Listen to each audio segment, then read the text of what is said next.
So Reagan, 2023, flash forward 2026. What are we seeing in the lithium game? What a crazy couple of years, by the way. I remember when we spoke a few years ago, and Lithium was the new cool kid in class, and we kind of sat back and talked. Well, what do we think it looks like in 2 years? What do we think it looks like in 5 years? Little did we know while we were talking that the price was going to continue to drop in the lithium market, and we Significantly. saw significantly. I mean, when this all started, Brent, it was in 2020, and people were starting to look at it as it was slowly crossing the Arkansas border into Texas. And we were looking at $80,000 a metric ton. And anybody can make money on lithium at $80,000 a metric ton.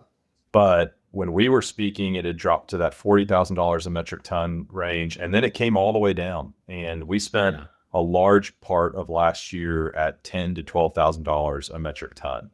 The interesting part about all of it was that companies were still convicted with their model and came and were still leasing land. Now, there probably were some financial models that got updated after we lost $70,000 a metric ton on lithium, and folks looked to pinch some more pennies in underwriting where they were going. But the leasing still happened, and it was kind of fascinating. It didn't really affect market rates that much. While the price of lithium was doing this and going down and to the right, the price of the bonuses that were paid was going up and to the right.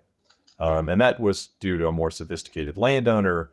That was also due to a bunch of landowners who said, companies, you can't come poor mouth me about what you're going to do. I know you're in it for the long haul. But we saw some really neat things. We saw company positions start to really play out on maps. We started to see a more refined approach to the trend. Because if you look at a Smackover map in East Texas, it's a big, wide swath down from, the upper right-hand corner in Cass County, all the way down into Kaufman and a little south of that. But we really saw the fairway, which is kind of comforting.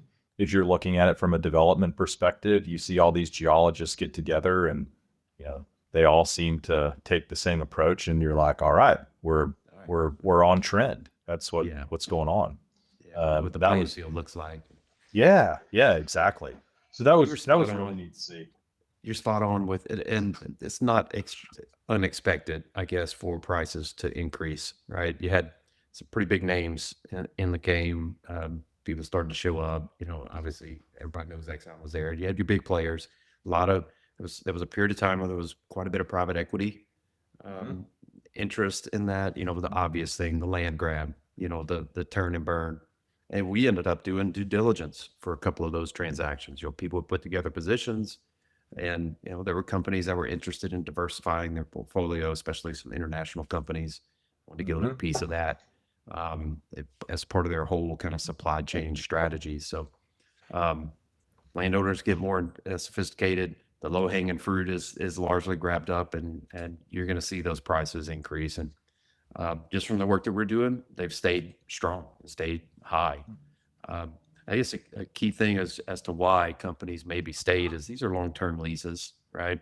This is a 20 to 30 year plan from a development standpoint. So I guess they're willing to, take that risk and continue to stay strong in this game, because they know it's going to take 10, 15 years to really develop a supply chain and a market. I mean, they're creating a market. Everybody needs to remember that, right? This is largely something that didn't exist leading into this. So, I mean, obviously lithium carbonate, things like that had a market and a price, but things are different, right? EVs, they're here to stay.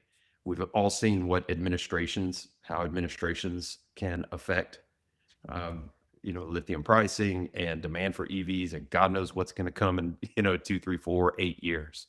No doubt. And maybe we get back to, 60 a ton or 80 a ton at some point.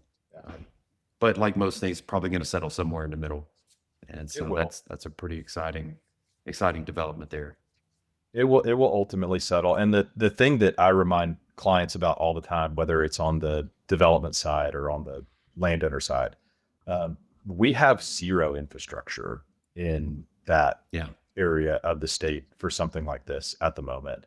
And, we saw, relevant to landmen at the beginning, we saw people looking for 5+5s on those terms. And landowners would be like, what do you mean a 5-year primary term and a 5-year kicker?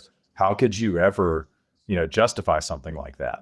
And the answer was, well, we don't have any infrastructure in the ground now. I mean, at all. It's not like a oil and gas play that came into an old vertical field where you have at least some infrastructure to get stuff to market. And you don't have any. You don't have refining capacity. You don't have transportation. You don't have permitted units. For You don't have a regulatory framework largely right, to right. be able to even develop this.